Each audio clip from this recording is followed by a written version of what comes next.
Welcome to the vintage French farmhouse in beautiful rural Provence, This farmhouse is absolutely amazing. where each day a trio of antique dealers go head to head I'm highly confident. Watch this, and now you are going to panic. Would you not buy him? in a battle to see who can make the most profit Let's do it. Come on, somebody beat 20 quid. by selling pieces sourced from France's finest second-hand markets. This is my kind of treasure trove. Now I need to go and find my Cinderella. But how will their skills translate to a different language? Where do you start? Merci beaucoup. Merci, monsieur. Je content. They'll then have one day to sell them online using their smartphones. Look at this.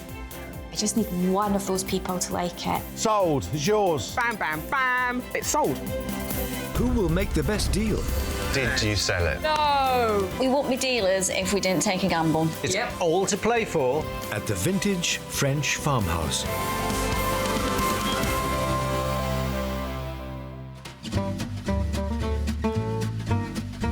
Welcome to perfect Provence, in the heart of antiques country, home to our vintage French farmhouse and a base of operations for today's 3 dealers.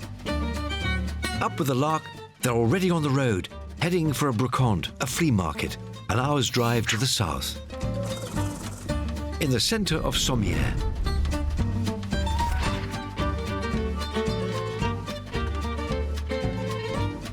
Famed for its glorious Roman bridge, the Pont du Romain, the weekly market has been a fixture here for almost a millennium. But with most of the 80-odd stalls here shutting up shop by lunch, our dealers are keen to get stuck in and seek out 2 treasures to flip for a profit. Ian, an antiques trade veteran, runs a shop in Worcestershire with an eye for all things weird and wonderful. If it's quirky, it's probably got his name written all over it. There is nothing I won't buy and sell. I love all tastes, all style, and all ages. After a long career as an artist, Jo switched to antiques. Until recently, she mostly bought and sold face-to-face, but during the pandemic, embraced the art of selling online. I have a very active presence on there, and I think that's going to really help me sell items. A former city boy buying and selling is in Harry's blood. With a business that's 100% online, he relies heavily on social media to promote his wares. And I try to create an environment and a mood around the antiques that I'm selling.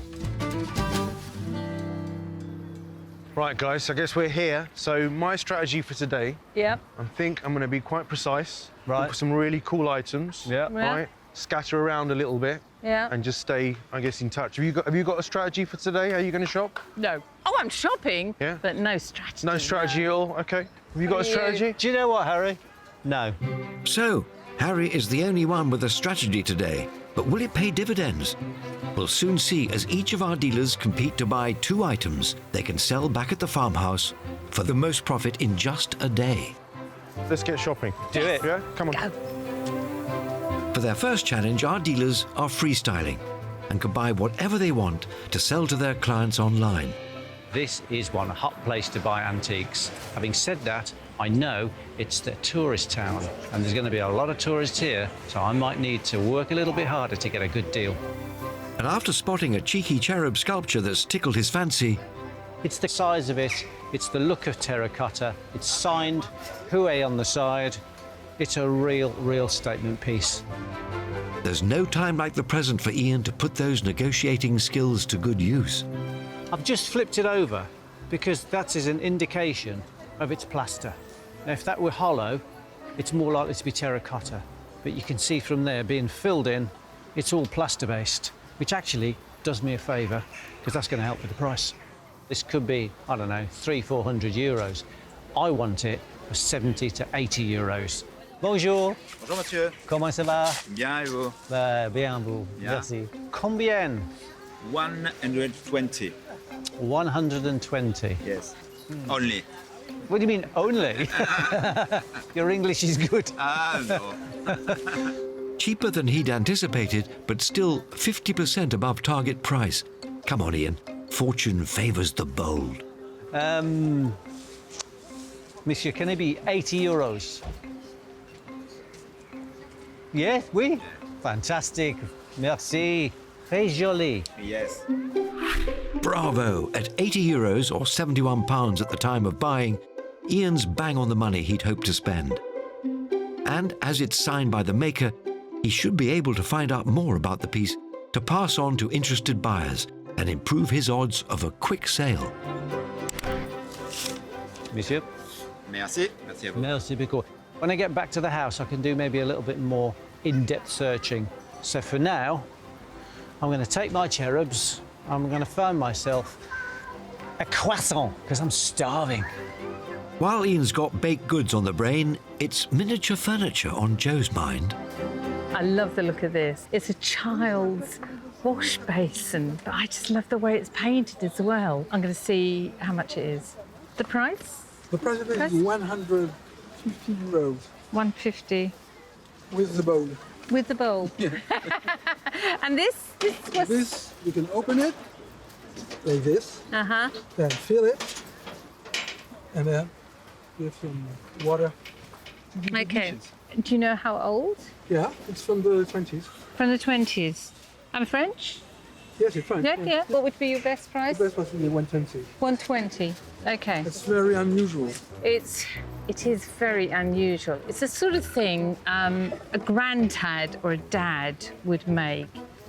So your best price is 120? Yeah, definitely. I cannot do better. Yeah. Okay. Yeah. No, a deal. Okay. Thank you. Children's furniture is a narrow market, and at 120 euros or £107, selling it quickly could be a tricky proposition. But Jo knows her clients better than anyone. 60, 80, 120. Excellent. Thank you very much indeed. Thank you very Lovely. much. I'll come and pick it up later. No problem. Thank you. Thank you. Most of the things I sell are purely decorative, and this is that. It's a purely decorative piece. I think it would look stunning in the right setup. So Jo and Ian have now both secured their first challenge pieces to sell on back at the farmhouse. It's just a bit far gone, the arm's gone. It's a shame that is, this actually still works. But Harry, the man with the strategy, is taking his sweet time looking for that star buy to make him more profit than the other two. Well, this is quite nice. This is a French late 19th century jewellery box. And the interesting thing about this is its size and also its condition. Very decorative, very collective, and it's quite beautiful considering how nice the size is. I'm going to ask the dealer and see if I can get a good price on this. Combien? 180. The dealer is looking for roughly around about 180 euros. So what I'm doing now is I am just very quickly doing a Google Lens search. This app uses the camera on your phone to identify what you're pointing it at. It then finds similar pieces for sale online, providing a ballpark figure an item could fetch, potentially giving Harry a useful edge on the competition. I can see this item is being sold for £210 sterling, which is pretty close to what the dealer's asking. So unfortunately, unless I can get this price down a lot more, it's not going to be for me. What's the bottom price? Put the price in. Bottom price, it's 150 euros. 150 euros into pounds. 150 euros equals £130 and 52 pence. Close, but no cigar. Harry's in it to win it and thinks he can squeeze the price down another €5. Oh, come on, €5. Okay? All right, put your straight. Thank you very much. So he's accepted 145 euros, makes me feel a little bit better. It's a good item. Yeah, fingers crossed it'll do well. With a plethora of similar examples available online, this vintage jewellery box, which cost 145 euros or £129, could be tricky to sell quickly, but it's a risk Harry's willing to take. 1, 2, 3, 4, 5. 1, 2, and extra. Okay. Merci. Thank you very much. Thank you very much. Good man. Have a nice day. I think this is a really good buy. for what I paid. First and foremost, its size. It's an epic size. You don't normally find boxes of this nature at this size. Second of all, its condition. It's not broken. The latch is still on there. It's highly decorative and it's completely and utterly untouched. There's a small piece missing here. Doesn't really affect the value. So this one's really good. I'm very happy with it. Happy Harry and the others have now purchased their first items, but each day one of them gets the chance to turn up the heat by challenging the others to buy something specific. Today, it's Joe calling the shots. Hey, Harry, my man. Hi, Joe. Hey! Mr. Humphreys, I've got some very important information for you. Go on then. Ready? I've got a challenge for you. You've got to find something beautiful, but not functional. Well, that's you then. Ooh. Hey! That's an interesting challenge. All right, good luck, guys. Yeah, goodbye. Bye. Bye. It's trickier than it sounds, actually, to get something that is really beautiful but has no function. I think it's a given that I'm going to win. Can I say? Joe's challenge is a lot more difficult because she's looking for me to find something that is not useful, but that is beautiful. So that's going to take a little bit more thinking. These are not etched. So these are modern. These aren't something I would buy. Let's see what turns up. And to add to the pressure, le déjeuner, that's lunch to you and me, is fast approaching. Hello, can you help me with my French, please? Which means most of the stalls here will pack up, so our dealers need to look lively. I love this. The thing I love about this garden seat is, first of all, you can put them now inside, but I love all this kind of infilled sides and front. Instead of having legs, it's got complete supports. All it needs is a nice cushion on top, and that can be a real good interiors piece. I've also just noticed that it's got a missing wheel on one of the corners. So it's beautiful, but it's not functional. But I'm going to see if I can do a deal.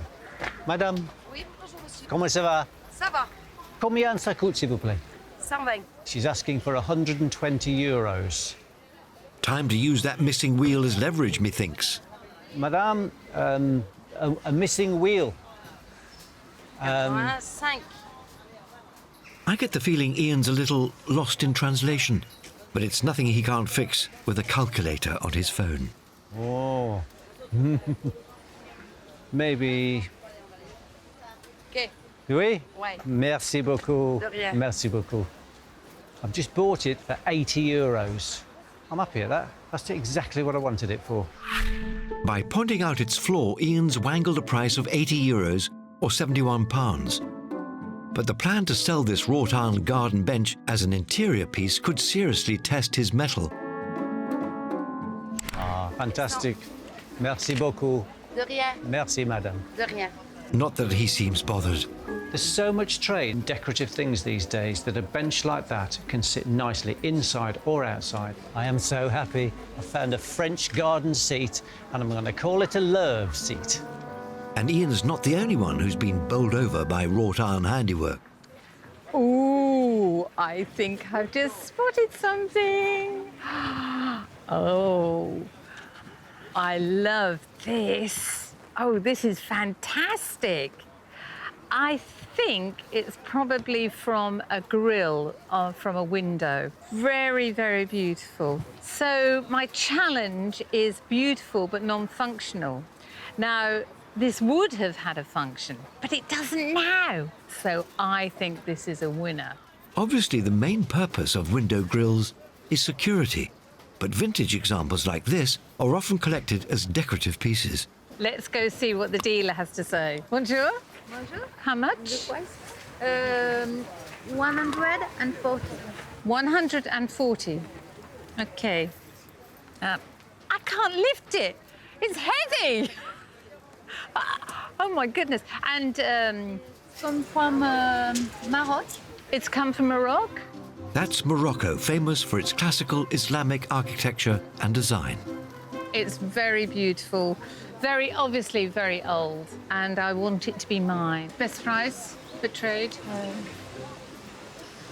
120. 120. Would you take 100? No? 110? Deal. Merci. €110 or £98 for this well-worn Moroccan window grille might seem a lot. 120. Merci. Thank you very much. But Joe believes there's potential to sell it on as a decorative piece. It might look like a piece of rusty old metal, but I assure you it isn't. It's fantastically made, just a slight little bit of rust on it to give it that extra character. That's beautiful. Very exciting. Joe and Ian both now have irons in the fire for the beautiful, not functional challenge. Some people might look at that and go, that's actually the most ugliest thing that they've seen. Yeah, I don't know. Okay, merci. But with the market about to close, Harry's cutting things very fine. So I've just walked past, and what I have found is quite a substantial collection of early 20th century going into vintage French postcards. This is one example. It's stamped here 1927. I think it would make a great collection, maybe framed, all of them framed up together or separately, but they're quite high, they're quite decorative, make some nice wall art. Can I have for 20? Yeah? Okay, 20 is good. A speedy deal for €20 or £18 has seen Harry pick up 50 vintage postcards. But given that the market for ephemera is a crowded one, will he make a first-class return? Thank you very much. Thank you, Missy. Joe tasked me to find something that was completely useless, however beautiful. And I feel that this collection definitely fits the bill. What could be more useless than a scent postcard? Actually, Harry, the brief was beautiful, not functional. Nevertheless, with their items picked and packed, it's back to the farmhouse, where our dealers have just one day to sell their market finds for the biggest profit. But not before they sneak a peek at the competition. Ooh. Oh. It's romantic. Yeah. This is Yes. 3 cherubs and a doggy. Cherubs Very always nice. sell. They do. It was my challenge for something beautiful but non-functional. Where is it? Have a peep around that corner. Ooh. Very nice. Nice. Definitely non-functional. Non-functional because there's a wheel missing on the corner. Ian's buys seem to have impressed, but will Joe's miniature wash basin Ta-da! make just as big a splash? Guys, come on! That is so cute. I can see that in a nice country house, someone buying it for their child. I think you've done very well there. Okay, guys, what do you think of my Moroccan window grille? It's beautiful, It Joe. is exquisite. High praise from Harry, whose jewellery box was the morning's plum buy for my money. This is a 19th century brass decorative jewellery box. Gorgeous. I love the beveled edges. That is yeah. what I would call an old school antique, which is still on trend. I think I did okay on the price as well. I paid for this lovely untouched item. Yeah. Go on. Exceptional size. Yeah, go on, go on. Exquisite taste. Yes! £129. That's good. But what will they make of his vintage postcards? His last-minute purchase for Joe's challenge. What do you think? I think you've definitely fulfilled the challenge. Fingers crossed. The money's in the post. Yeah. So who's going to be first? I think our Harry's quite strong, actually. Do you? To say, yeah, I do. Sorry, Ian. You don't forget my bench. Yeah, right. Yeah, well, someone's going to forget it. Exactly. Our dealers have invested their cash. Now they need to get a wiggle on and turn a profit. Ian has spent the least of today's trio on 2 eclectic pieces, which means he needs to make the meatiest markup to be competitive. In contrast, Jo was the biggest spender. But will she clean up with her child's wash basin? Last but not least, there's Harry, who's banking on his oversized antique jewellery box to pay off big time. Well, I think we've done really well today, guys. We have. Yeah. Shall we? Yes, Yeah, let's do it. It's game on for our dealers. But who will prove their prowess online? By selling their selection of goodies from Sommières for the most profit in just a day. I'm not too worried about selling things in a day, but I think the best way to do that is by social media. It can be a real quick way of shifting some gear. Amazingly, most of us now spend more time on social media each day than we do eating. And to whet buyers' appetites for their online sales, It's definitely ready for photos. our dealers will need to produce first-rate photographs that capture the imagination. The setting of the piece and its surrounding is so important. It's not too busy and it looks so French. I mean, come on. I think this is really going to appeal. Yes, it really is très joli. What's more, according to the dealer Joe bought it from, it has a working tap. I'm going to pour water into the tank and you just see what happens. A unique selling point she feels will have more impact if she streams a video. Are you ready? Yay! Look at that! Oh, how wonderful is that? Doing a video of it will be a real selling point. I am super confident that this is going to sell. Over in the olive grove, Ian thinks he's found just the spot to show off his striking cherub statue. That is the perfect position for that figure. The colour is absolutely amazing. We don't need, all the time, studio lights. They're good in some cases. Outside light is just perfect sometimes. I think it's really important, especially with a piece like this, is to take a picture from every angle because there's so much detail. Ian plans to make a quick sale on a specialist site, used mainly by interior designers, so capturing those small details is crucial. So if we take a picture of the maker's name as well, which is JJ Hue, I think that's always a bonus because you can then tell the customer exactly who it's by and how old it is. But at the same time, he's also keen to show off its imposing heft. It's important to get the scale of this because this is one big statue and we've put it on a big table outside so you can see exactly what scale it is, and it's a biggie. Size isn't everything, Ian, but I have to admit, it's pretty impressive. What am I up against? Joe and Harry. Price-wise, I know they paid a little bit more for their item, but just because you paid more money for something doesn't mean to say you get a bit more profit. I could romp away with this. I think Harry, who's in the sunroom with his jewellery box, might beg to differ.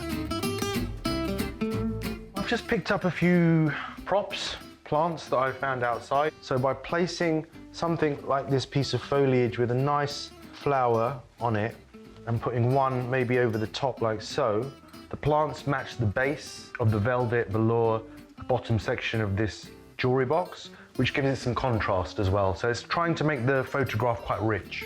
Not only does Harry hope his floral touch will give texture to his photo, but romance too. And that's no accident. An item like this, which is definitely going to appeal to some of my American clients. Americans love romantic French items such as this. It's absolutely perfect for that market. Got some lovely images. Really happy with the shot. I'm not going to have any problem selling this at all in one day. Armed with their photos, it's off to the workshop. Full of useful supplies, it's the perfect space for our dealers to make any finishing touches to their objects before they put them up for sale. What exactly are you up to? Cleaning the glass on the box, Joe.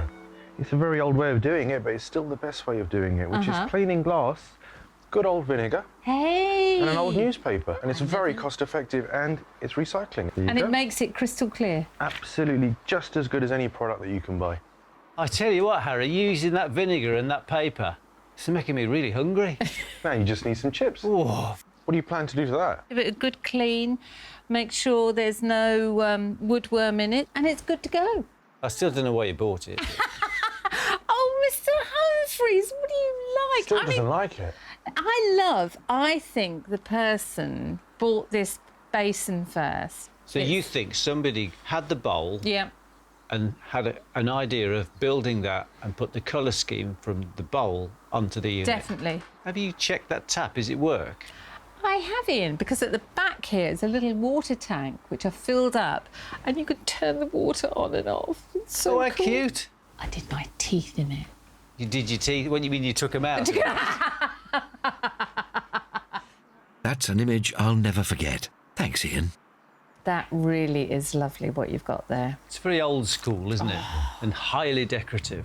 After a deep dive online, Ian discovered that J.J. Hue, his statue's maker, was well known for copying museum pieces, which sold to wealthy tourists in the late 19th century. Statues like this normally are broken, or they're missing sections, or have cracks in them. You got quite lucky in its condition. If an arm had come off or a head had come off, I'd leave it. I wouldn't even touch it. I wouldn't even go there, and I wouldn't even buy it. Okay. I just think if it's got a little bit of a few nibbles here and there, but it hasn't. Yeah. It's gone from 1890 to 1900 to today without being damaged.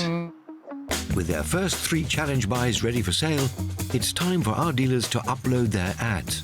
They're free to post them anywhere online, but they'll need to choose where they'll be best placed to make the most money in just a day. Well, Ian, before you break anything, I think it's time to get it uploaded. I think so too, definitely. Ian's uploading to an auction site used by interior designers, where he hopes his statue's cherubic features will persuade someone to part with 175 quid. Harry's 19th century jewellery box is also heading for an online auction site, with a buy-it-now price of £495. But will his romantic pictures reel in a customer from across the pond, as predicted? Jo's priced her petite wash basin at £275 and has posted it on her website, as well as social media, where she has thousands of followers. It's going to be very interesting to see who's going to win out of this. I'm quite surprised at myself, but I feel quietly confident that I'm going to win this challenge. Their first ads are now live, but with Jo's beautiful, not functional buys still to snap and upload, the day's work is far from over, which is why Harry's decamped to the living room with his postcards. Most of them are in double pockets, so someone has collected these for a long time and really tried to preserve them. Lovely original photographs in here as well that I want to try and bring out in the photographs that I'm taking. With around 50 plum examples on his hands, Harry has a dilemma. I'm just trying to place a few of these maybe inside, like so. Does he risk selling them individually, which could take longer but make him more profit, or as a collection for a quick sale? Going to put some finishing touches to it. For now, though, he's focused on the job in hand. So the mood of the photograph that I'm trying to achieve in this shoot, it's basically like a lover writing a letter to someone that she's fallen in love with. There's no denying it, Harry. You're a true romantic. I think we've captured the mood through the imagery to sell these in one day. Boom. Harry might be feeling the love for his handiwork, but Jo doesn't feel the same way. Can I just say, this job is not all glamour. It's actually, seriously, it's hard graft. I'm not complaining. I am not complaining. In her defence, she has just lugged a sizable slice of Moroccan wrought ironwork into the greenhouse. To photograph this window grille, I always knew I wanted to bring it in here against this wall because I knew that the colours are tonally very similar, but it would give an opportunity for this to pop. Yeah, no, that's good to go. Jo's master plan is to market her Moroccan window grille as decorative art to all her followers and customers on social media. I love this little window. That's so cool. But if her photos don't do it justice... Editing is absolutely crucial. You know, it's vital to the whole selling aspect, so we'll see. she's got a backup plan at the ready. I'd really like to do a live about this, to bring it to life more. I think it's a more difficult piece to photograph and to really get the feeling of it. So, yeah, I'd like to do a live with me sort of demonstrating it. A live or live broadcast is a feature on social media that lets you stream videos in real time and will give Jo the opportunity to make a sales pitch direct to her followers. Wrought iron seems to be de rigueur today, but Ian's chosen a quiet corner of the garden to show off his heavy metal. This French love seat spoke to me as soon as I saw it. I must admit, I've got a little bit of a soft spot for wrought iron. I just think it looks fantastic in any interior or exterior. And this base, this box-style base, is just typically French and continental. This is going to bring a bit of French chic into any UK house. As well as posting photos of his French bench on social media, I'm going to put this on Instagram firstly, because this is the sort of picture, from my experience, when you're flicking through and looking at all those pictures, it's going to wow everybody. Ian's plan is to ping photos to his entire client database, a strategy he's confident will help him take the lead. There is no competition. I am streets ahead on this one. They don't stand a chance, those two. Fighting talk indeed. But will anyone put their money where Ian's mouth is? We'll soon find out as our trio head back to the workshop to post their ads. Harry, my challenge was beautiful but not functional. How are you getting on with those lovely postcards? I'm finding it a little bit challenging. I might sell them individually, or I might put them back into the trade and sell them as a complete collection so somebody else can do that for me. Isn't it amazing? We were all set the same challenge. Harry's gone down the ephemera route very well, I think. And we have bought 2 scrappy bits of metal for a garden. Hey, speak for yourself, mate. Mine is quintessentially French. A little love seat. 19th century. Imagine this under the apple tree. Hello, my darling. Well, obviously in French. Obviously. Yeah, whispering sweet nothings to each other, looking at this drain cover in the distance. It's beautiful. It has got a Moroccan look, hasn't it? Those swirls and circles do, don't they? So it was, as you know, a Moroccan window grille. Now it's going to be a piece of decorative art hanging on a wall or outside. It was one colour, painted one colour, and now some of that has gone and there's a little bit of rust, enough to give it that history, that flavour of what it was. So just a little bit of cleaning up, but not too much. With the final flurry of finishing touches out the way, it's time to upload their ads in a bid to make the most money, fast, and win today's all-important bragging rights. Let's get cracking. Let's do it. Harry's opted to sell his vintage postcards as a job lot, posting to an auction site with a starting price of 99p. He's hoping the low reserve will drum up interest, but is it a risky strategy? Jo's uploading to social media and her website, with an asking price of £225. Should her window grille not get any nibbles, a live auction is her next port of call. Ian's posting his French bench ad to social media for £175. And in the quest for an ironclad profit, he's also emailing it directly to his entire client list. Well, that's me done. Are you done, Harry? I'm done. Jojo, you done? I'm done.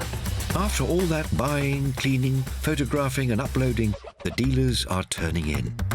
Fingers crossed that they'll wake up to an avalanche of interest and sales online. It's morning, and our trio are up early to check out if their posts have garnered any attention.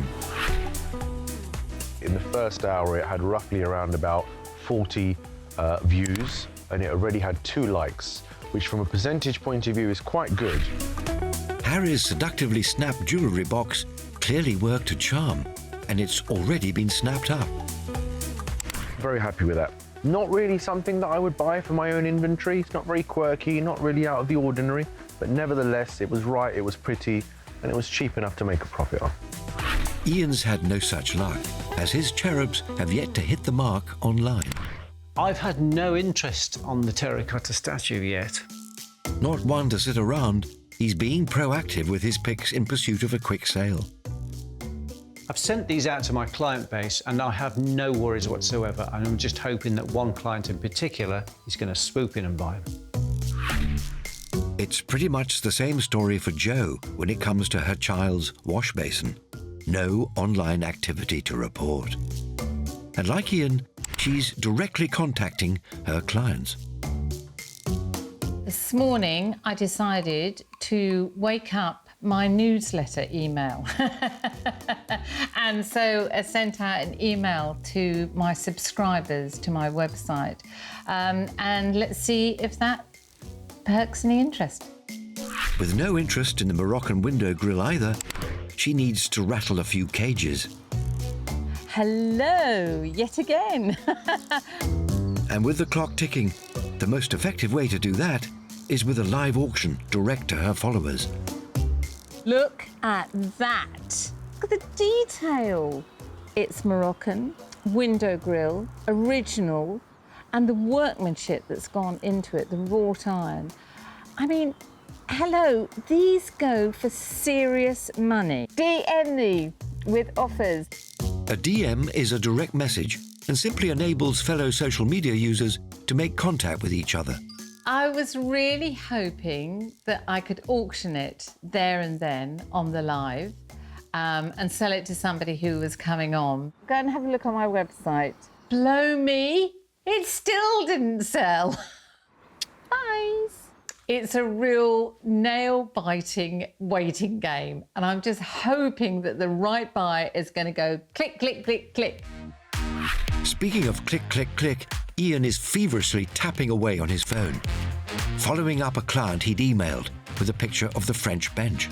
So I've just sent Heather a text, do you like my bench? And she's just said she absolutely loves it, but she wants to know my best on it. How about 175? Okay, she's come back with, she was thinking about more 145. I'm going to go back with 160, see what she says. She's now come back with 150.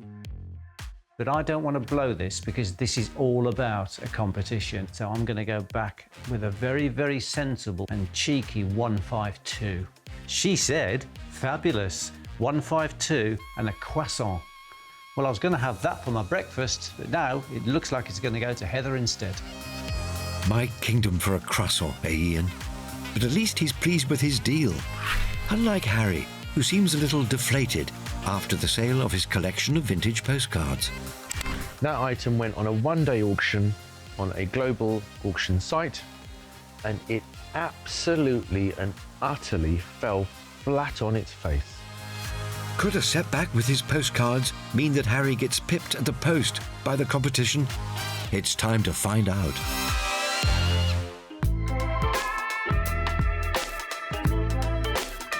The dealers will now reveal to each other who sold what and who made the biggest profit. How excited were you guys to get stuck in and just look at everything? There was something special about it. There was. You knew it was going to be a special day. Very. Jo, the basin, how'd you get on then? Unbelievably, it hasn't sold. It hasn't. Really? I'm Yeah. surprised. The children's basin cost Jo £107, but despite a determined effort, she failed to sell it in time, leaving her with zero profit. I am genuinely surprised. Yeah, it needs that person who just gets it. Yeah, no, exactly. Ian, I seem to remember a really nice terracotta sculpture. Come on. I haven't sold that either. Cupid's arrow didn't strike any buyers, which means his colossal cherubic statue, which cost him £71, netted no profit. Maybe it needs to be repictured. Oh. So, Harry, pray tell us. Jewellery box, 19th century. Oh, yeah, nice. Quite large in size. I'd have had it. You're not the only one, Jo. The jewellery box set Harry back £129 and sold for £495, making him 366 quid. That was a healthy price, Hey. wasn't it? Well done. I sold almost immediately. Wow. Almost immediately. That is a healthy price, to be fair. Well, let's face it, Harry. If they spent nearly 500 quid on a jewellery box, they'd probably had to pawn the jewellery. Maybe. To recap, I made no profit. I made no profit as well. Okay. You, Harry? I made £366. Yes. How did you get on with my beautiful but non-functional challenge? Well, I bought the metal garden love seat. Was it sellable? Yes, it was. Ian's wrought iron French bench cost £71 and sold for £152. The deal, sweetened with a croissant, left him with a tasty profit of £81.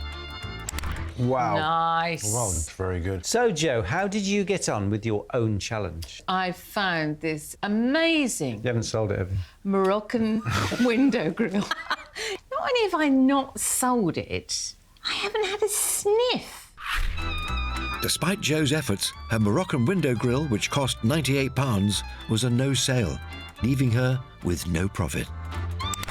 And this will sell. This is a Joe, but I think It's a joke. you're so cruel. Harry, you're very quiet at the end of the table. How'd you get on? Well, do you remember the collection, the 50 collection of vintage used postcards? Oh, yes. Yeah, I really like those. So I paid £18 for them. Yeah, I put them online on a one-day flash auction. Uh-huh. Starting bid at 99 pence. What'd you sell them for? 99 pence. No! No way. No! And free postage. Now I know what Harry meant about his postcards falling flat on their face. Buying for 18 quid and selling for 99p, he notched up a loss of £17 and 1 pence, plus postage. OK, for my challenge, I made nothing. Ooh. What about you, Ian? £81. I made a loss of £17 and 1 pence. Mr. Humphreys, you're the winner of my challenge. Whoop, whoop. Go, go, go, go. Right then, let's have a combined total of one and all. Naught Yeah. plus naught. That equals naught. Who can better that? I can better it Uh-huh. at £81. I made Yes. £348 and 99 pence. He done good. In the end, Harry's 19th century jewellery box clinched today's competition, making him an impressive profit of £348 and 99p before custom fees. It's been really good meeting Harry, helping him through his highs and his lows. And he's the man to watch for many reasons. He is indeed. You're going to help me post those postcards, aren't you? No. No. Okay.